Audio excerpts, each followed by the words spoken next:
അതുകൊണ്ട് ദേശീയതകളുടെ നിർമ്മാണ തത്വം തന്നെ അതിൻ്റെ ഉള്ളിൽ അതിൻ്റെ അപരങ്ങൾക്ക് ജന്മം നൽകും. രാഷ്ട്രശത്രുക്കൾക്ക് രാഷ്ട്രം തന്നെ ജന്മം നൽകും. നിങ്ങൾ പ്രത്യേകിച്ച് ശത്രുതയൊന്നും കൊണ്ടുതരണ്ട. നിങ്ങളവിടെ വെറുതെ ഇരുന്നാൽ മതി. നിങ്ങൾ പെട്ടെന്ന് ശത്രുക്കളാവും. രാഷ്ട്രശത്രുവാൻ പ്രത്യേകിച്ച് ഒന്നും ചെയ്യണ്ട. ഇന്നിപ്പോൾ ഇന്ത്യയിലെ രാജ്യദ്രോഹിയാവാൻ എന്ത് ചെയ്യണമെന്ന് ചോദിച്ചാൽ നിങ്ങളൊരു ദളിതനായാൽ മതി, നിങ്ങളൊരു മുസ്ലിം ആയാൽ മതി, നിങ്ങളൊരു ട്രാൻസ്ജെൻഡർ ആയാൽ മതി, നിങ്ങളൊരു പ്രകൃതി സ്നേഹിയായാൽ മതി, നിങ്ങളൊരു യുക്തിവാദി ആയാൽ മതി. അങ്ങനെ പല നിലയ്ക്ക് രാജ്യദ്രോഹിയാകാനുള്ള അവസരങ്ങൾ ഓരോ ദിവസവും ജനിച്ചുകൊണ്ടിരിക്കുന്ന ഒരു രാജ്യത്താണ് നാം ഇപ്പം ജീവിച്ചുകൊണ്ടിരിക്കുന്നത്. ഏത് യുക്തി സ്വീകരിച്ചാലും അതിൻ്റെ വിപരീതം ഉണ്ടാവും. ഭാഷയാണെങ്കിൽ ആ ഭാഷയിൽ പെടാത്തവർ, മതമാണെങ്കിൽ ആ മതത്തിൽ പെടാത്തവർ. അതുകൊണ്ടാണ് ഈ ദേശീയതയുടെ വിമർശകന്മാർ ദേശീയത എന്ന ആശയത്തിനുള്ളിൽ തന്നെ ഹിംസ നിലീനമായിരിക്കുന്നു എന്ന് പറഞ്ഞത്.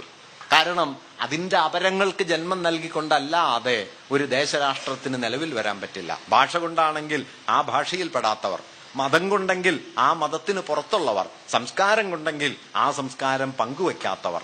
അങ്ങനെ ഏതാന്തരിക തത്വത്തെ മുൻനിർത്തി ദേശീയതയെ നിർവചിച്ചാലും ആ ദേശീയത അതിൻ്റെ വിപരീതങ്ങളെ, അതിൻ്റെ അപരങ്ങളെ, രാഷ്ട്രശത്രുക്കളെ ആ ദേശീയതക്കുള്ളിൽ തന്നെ സ്വാഭാവികമായി നിർമ്മിച്ചുകൊണ്ടിരിക്കും.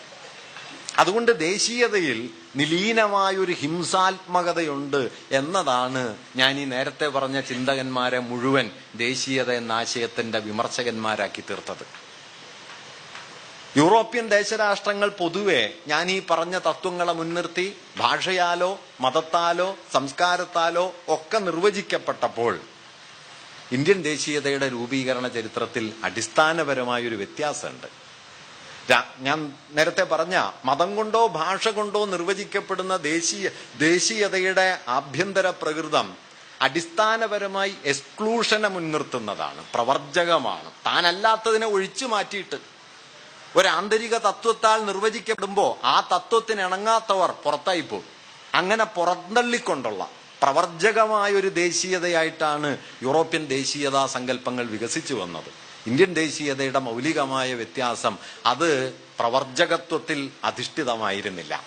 ഇന്ത്യൻ ദേശീയതയ്ക്ക് അതിൻ്റെ രാഷ്ട്രീയമായ ഉള്ളടക്കം കൈവന്നത് അത് മതത്തെ മുൻനിർത്തിയല്ല, അത് ഭാഷയെ മുൻനിർത്തിയല്ല, സംസ്കാരത്തെ മുൻനിർത്തിയല്ല, അത് ബ്രിട്ടീഷ് വിരുദ്ധ സമരത്തെ മുൻനിർത്തിയാണ്. ഇന്ത്യൻ ദേശീയതയുടെ മൗലികമായ ആധാരം അത് സാമ്രാജ്യ വിരുദ്ധമായ സമരത്താൽ കൂട്ടിയിണക്കപ്പെട്ട ഏകതാബോധത്താലാണ് രൂപപ്പെട്ടത് എന്നതാണ്. അതുകൊണ്ട് എക്സ്ക്ലൂഷൻ ആയിരുന്നില്ല, ഇൻക്ലൂഷൻ ആയിരുന്നു ഇന്ത്യൻ ദേശീയതയുടെ സുപ്രധാനമായ ഉള്ളടക്കം. ഈ ഇൻക്ലൂസീവ് ആയിരുന്നു. നിങ്ങൾക്ക് ഇന്ത്യക്കാരനാവാൻ നിങ്ങൾ എന്ത് ചെയ്യണം? നിങ്ങൾ ഇന്ത്യക്കാരനാവാൻ നിങ്ങൾ ബ്രിട്ടനെ എതിർക്കണം. ഞങ്ങൾ ഇന്ത്യക്കാർ എന്ന് ഇന്ത്യക്കാർ മുഴുവൻ പാടി നടന്നത് ഒരു ഭാഷയിലെ പാട്ടല്ല കേട്ടോ. ഇന്ത്യയാണ് ഏറ്റവും നല്ല രാജ്യമെന്ന് ഇന്ത്യക്കാർ പാടിയത് ഒരു ഭാഷയിലല്ല. സാരേ ജഹാൻ സെ അച്ഛാ ഹിന്ദുസ്ഥാൻ ഹമാര എന്ന് മുഹമ്മദ് ഇക്ബാലിന്റെ വരികൾ ഉത്തരഭാരതത്തിൽ മനുഷ്യർ പാടി നടക്കുന്ന സമയത്ത് തമിഴ്നാട്ടിൽ ഈ പാട്ട് പാടിയിട്ടില്ല. ഹിന്ദി പാടിയ പിന്നെ തമിഴ്നാട്ടിൽ ദേശീയത ഉണ്ടാവില്ല, ദേശീയ പ്രസ്ഥാനം ഉണ്ടാവില്ല. അതുകൊണ്ട് തമിഴ്നാട്ടിൽ പാടിയത് വേറെ പാട്ടാണ്, പാരിക്കുള്ളേ നല്ല നാട് എൻ ഭാരതനാട്, ഭാരതിയാർ. ഒരു ഭാഷയിലല്ല, പല ഭാഷയിൽ നമ്മൾ ഒരുമിച്ച് പറഞ്ഞു ഞങ്ങൾ ഒറ്റ രാജ്യക്കാരാണ്. ഒരു ഭാഷയിലല്ല, ഒരു മതത്തിലല്ല, ഒരു സംസ്കാരത്തിലല്ല, ഒരു ഭക്ഷണശീലത്തിലല്ല, ഒരു നരവംശ പ്രകൃതം കൊണ്ടുപോലുമല്ല. ഇന്ത്യക്കാർക്ക് മുഴുവൻ ബാധകമായ ഒരു നരവംശ പ്രകൃതവുമില്ല. ഹോമോസാപ്പിയനായി ആഫ്രിക്കയിൽ നിന്ന് പുറപ്പെട്ട നരവംശത്തിന്റെ എല്ലാ ശാഖകളും തമ്മിൽ കലർന്ന് ഇന്ത്യയിൽ വസിക്കുന്നു. മംഗളോയിഡുകൾ, ആസ്ട്രലോയിഡുകൾ, പ്രോട്ടോ ആസ്ട്രലോയിഡുകൾ, നീഗ്രോയിഡുകൾ ഒക്കെ കൂടി കലർന്നിരിക്കുന്നു. അവയുടെ പ്രകൃതങ്ങളൊക്കെ കലങ്ങിയിരിക്കുന്നു. അതല്ലാതെ മുഴുവൻ ഇന്ത്യക്കാർക്കും ബാധകമായ എന്തുണ്ട് ഇന്ത്യക്കാരിൽ എന്ന് ചോദിച്ചാൽ ഒറ്റ ഉത്തരമേ ഉള്ളൂ, യാതൊന്നുമില്ല. മുഴുവൻ ഇന്ത്യക്കാരെയും ഇന്ത്യക്കാരാക്കുന്ന സത്താപരമായ യാതൊന്നുമില്ല. ഉണ്ടെന്ന് നിങ്ങൾക്ക് സങ്കല്പിക്കാം. ആ സങ്കല്പം ഇല്ലായ്മയേക്കാൾ ശക്തിമത്തായിരിക്കും, പക്ഷേ സങ്കല്പാണ്. വല്ലപ്പള്ളി കവിതയിൽ പറഞ്ഞതുപോലെ അവകൾക്കിനാവുകളെന്നാം ശാസ്ത്രം, കളവുകളെന്നാം ലോകചരിത്രം, അവയിലുമേറെ യഥാർത്ഥം ഞങ്ങളുടെ ഹൃദയ നിമന്ത്രിത സുന്ദര തത്വം. ഞങ്ങൾ സ്വപ്നം കണ്ടത് നിങ്ങളുടെ യാഥാർത്ഥ്യത്തെക്കാൾ ബലമുള്ളതാണ്.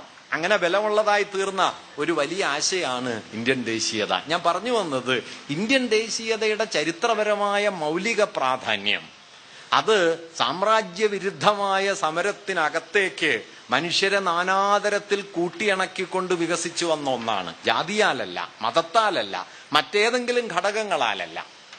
അതേസമയം തന്നെ ഇങ്ങനെ ഇൻക്ലൂസീവായ ഒരു പൊളിറ്റിക്കൽ നാഷണലിസം രൂപപ്പെട്ട അതേ കാലത്ത് ദേശീയതയെ ഈ പൊളിറ്റിക്കൽ നാഷണലിസത്തിൽ നിന്ന് മാറ്റി മതാത്മകം എന്ന് പുറമേക്ക് പറഞ്ഞില്ല, സാംസ്കാരികം എന്ന് പറയുന്നു, കൾച്ചറൽ നാഷണലിസം എന്ന പേരിൽ ഇന്ത്യയെ ബ്രാഹ്മണികവും സവർണവും വേദപാരമ്പര്യങ്ങളിൽ അധിഷ്ഠിതവുമായ ഒന്നാക്കി മാറ്റാനുള്ള ശ്രമങ്ങളും ധാരാളമായിട്ട് നടക്കുകയുണ്ടായി. ഹിന്ദു മഹാസഭ അന്ന് പറഞ്ഞു, വീര സവർക്കർ അന്ന് പറയുന്നു. അദ്ദേഹം എങ്ങനെയാണ് വീരനായത് എന്ന് കണ്ടുപിടിക്കേണ്ടതാണ് വാസ്തവത്തിൽ. ആൻഡമാൻ ജയിലിൽ നിന്ന് ബ്രിട്ടീഷ് ഗവൺമെന്റിന് മാപ്പെഴുതി കൊടുത്ത് പുറത്തു വന്ന ആളാണ്. പരമകാരുണ്യത്തിന്റെ ഉടമയായ ബ്രിട്ടീഷ് ഗവൺമെന്റ് എന്നെ വിട്ടയച്ചാൽ ഞാൻ ജീവിതകാലം മുഴുവൻ ബ്രിട്ടീഷ് ഗവൺമെന്റിന്റെ ദാസനായി പ്രവർത്തിക്കും. എന്നെ വിട്ടയച്ചാൽ എന്റെ അനുയായികളുടെ മാത്രമല്ല, മറിച്ച് ഇന്ത്യയിൽ മഹാഭൂരിപക്ഷം വരുന്ന യുവാക്കളുടെ പിന്തുണ ഈ സർക്കാരിന് ഉറപ്പുവരുത്താൻ എനിക്ക് കഴിയും എന്നൊക്കെ പറഞ്ഞിട്ടാണ് സവർക്കർ ജയിലിൽ നിന്ന് പുറത്തു പോകുന്നത്. പിന്നെ എപ്പോഴും അദ്ദേഹം വീര സവർക്കറായി. കുറച്ചു കാലം കഴിഞ്ഞപ്പോൾ അദ്ദേഹം പാർലമെന്റിന്റെ സെൻട്രൽ ഹാളിൽ വന്നു. സെൻട്രൽ ഹാളിൽ ഇപ്പൊ അപ്പുറത്ത് ഗാന്ധിയുടെ പടവും ഇപ്പുറത്ത് സവർക്കറുടെ പടമുണ്ട്. ഗാന്ധിയെ വെടിവെച്ച് കൊന്ന കേസിൽ 6ാമത്തെ പ്രതിയായിരുന്നു സവർക്കർ. ആരുടെ രാജ്യമാണിത്? അങ്ങനെ സവർക്കർ ഇപ്പൊ ഇപ്പുറത്തുണ്ട്. മഹാത്മാ ഗോഡ്സെ വരാനിരിക്കുന്നു. ഞാനിത് മുമ്പ് തമാശയായിരിക്കും എന്നാ കരുതിയത്. ഇപ്പൊ പക്ഷേ തമാശ അല്ലാണ്ടായി കേട്ടോ. ഗുജറാത്ത് എന്ന് പറഞ്ഞുകൂടാ എന്ന് നിങ്ങൾ നിർദ്ദേശിച്ചത് ആരോടാണ്? നോബൽ സമ്മാനം കിട്ടിയ അമർത്യ സെന്നിനോടാണ്. നമുക്കിത് വാസ്തവത്തിൽ 2 കൊല്ലം മുമ്പ് സങ്കല്പിക്കാൻ പറ്റുമായിരുന്നില്ല. അമർത്യ സെന്നെ പോലെ ഒരാൾക്ക് ഗുജറാത്ത് എന്ന്, ഹിന്ദുത്വം എന്ന് പറയാൻ പറ്റാത്തൊരു രാജ്യമായി ഈ രാജ്യം മാറിത്തീരും എന്ന് നാം പ്രതീക്ഷിച്ചിരുന്നില്ല. Where the head is held high and mind is without fear. ഇങ്ങനെയൊക്കെ സങ്കല്പിച്ചൊരു രാജ്യമായിരുന്നു. ഉന്നതമായ ശിരസ്, നിർഭയമായ മനസ്സ്. എത്ര കാലം നമുക്കിനി ഇതുപോലെ യോഗം ചേരാൻ കഴിയുന്ന വാസ്തവത്തിൽ എനിക്ക് നല്ല സംശയമുണ്ട്. അവസാന പ്രസംഗങ്ങളാണ് ഒരുപക്ഷെ, അതുകൊണ്ടാണ് ആഞ്ഞു പ്രസംഗിക്കണത്. പറയാനുള്ളതൊക്കെ ഇപ്പൊ പറഞ്ഞു തീർക്കണം. അങ്ങനെ ഒരു രാഷ്ട്രം അതിന്റെ വിപരീത ചരിത്രത്തിൽ നീങ്ങിക്കൊണ്ടിരിക്കുകയാണ്. നോക്കൂ, 29 പേർ പശുവിന്റെ പേരിൽ കൊല്ലപ്പെട്ടു കഴിഞ്ഞു.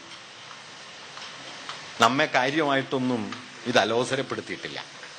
29 പേർ. 2002നും 2014നും ഇടയില് ആത്മഹത്യ ചെയ്ത കർഷകരുടെ എണ്ണം 3.5 ലക്ഷമാണ് ഇന്ത്യയിൽ. 3.5 ലക്ഷം പേർ. ദിലീപിന്റെ വിവാഹബന്ധത്തിന് എന്ത് സംഭവിച്ചു എന്ന ഉത്കണ്ഠയുടെ 100-1 നമുക്ക് ഈ 3.5 ലക്ഷം മനുഷ്യരെ കുറിച്ചുള്ള ഉത്കണ്ഠയായിട്ട് വന്നിട്ടില്ല. ആരുടെ രാജ്യമാണ്? ഗാന്ധിയോട് ഒരിക്കൽ ചോദിക്കുന്നുണ്ട്. ദേശീയത എന്ന ആശയം തീപിടിച്ച് നിൽക്കുന്ന സമയത്ത് ഗാന്ധിയോട് ചോദിച്ചു, എന്തായിരിക്കും ഇന്ത്യ എന്ന രാഷ്ട്രത്തിന്റെ പ്രഥമ ദൗത്യം, അടിസ്ഥാന ദൗത്യം, the fundamental criterion of Indian nation? Gandhi പറഞ്ഞത്, it will wipe out the tears from the eyes of the common man എന്നാണ്. എന്ത് ചെയ്യും ഈ രാജ്യം? ഏറ്റവും ദരിദ്രനായ മനുഷ്യന്റെ കണ്ണിലെ കണ്ണീർ തുടച്ചു മാറ്റും എന്നായിരുന്നു. എന്ത് സംഭവിച്ചു? 3.5 ലക്ഷം മനുഷ്യർ ആത്മഹത്യ ചെയ്തു. 12 കൊല്ലം. മജ്ലൂ അൻസാരി എന്ന പയ്യൻ തന്റെ അമ്മയ്ക്കും സഹോദരിമാർക്കും ജീവിക്കാനുള്ള വക കാണാൻ വേണ്ടിയിട്ടാണ് കാളയെയും കൊണ്ട് ചന്തയ്ക്ക് പോയത്. 14 വയസ്സ്. ആ കുഞ്ഞിനെ തല്ലിക്കൊന്ന് മരക്കൊമ്പിൽ കെട്ടിത്തൂക്കി. ജുനൈദ് പെരുന്നാളിന് വസ്ത്രം വാങ്ങാൻ ഡൽഹിക്ക് പോയ ആളാണ്. അയാൾ ആകെ ചെയ്ത അയാൾ തീവണ്ടിയിൽ കയറി യാത്ര ചെയ്തു. അയാൾ പക്ഷെ ജന്മനാ കുറ്റവാളിയായിരുന്നു. അയാൾ ഒരു മുസ്ലിം ആയിരുന്നു. നമ്മുടെ ഇൻക്ലൂസീവായ നാഷണലിസം ഉണ്ടല്ലോ, അത് എക്സ്ക്ലൂസീവ് ആയിക്കൊണ്ടിരിക്കുകയാണ്. ആരുടെയാണ് രാജ്യം? പൊരുതി നിന്ന മുഴുവൻ മനുഷ്യരുടെയുമായിരുന്ന ഈ രാജ്യം അതിന്റെ വിപരീത യുക്തിയിലേക്ക്, അതിന്റെ ഫാഷിസത്തിന്റെ സാംസ്കാരിക ദേശീയതാ സങ്കല്പത്തിലേക്ക് പടിപടിയായി നീങ്ങുകയാണ്. വാസ്തവത്തിൽ ദേശീയ പ്രസ്ഥാനത്തിന്റെ കാലത്ത് തന്നെ ഈ ആശയമുണ്ട്. ഹിന്ദു മഹാസഭയുണ്ട്, പിന്നാലെ RSS വരുന്നുണ്ട്, ഹിന്ദുത്വം പല രൂപത്തിൽ പറയുന്നുണ്ട്. ഇന്ത്യയുടെ ദേശീയത അത് ബ്രിട്ടനെതിരായ സമരൈക്യമല്ല, മറിച്ച് ഇന്ത്യയുടെ സാംസ്കാരിക പാരമ്പര്യമാണ്. അങ്ങനെ അങ്ങനെ സംസ്കാരത്തിന്റെ അടിത്തറയിൽ വികസിച്ചു വരുന്ന ഒരു ദേശീയതയ്ക്ക് വേണ്ടി നിലകൊള്ളാൻ സവർക്കർ പറയുന്നുണ്ട്, ഗോൾവൽക്കർ പറയുന്നുണ്ട്, ഹിന്ദു മഹാസഭ പറയുന്നുണ്ട്. ബ്രിട്ടനെതിരെ സമരം ചെയ്ത് നിങ്ങളുടെ ഊർജം പാഴാക്കരുത് എന്ന് യുവാക്കളോട് അന്ന് വലിയ ആഹ്വാനങ്ങൾ മുഴങ്ങുന്നുണ്ട്. പക്ഷെ യുവാക്കൾ അത് കേട്ടിരുന്നില്ല.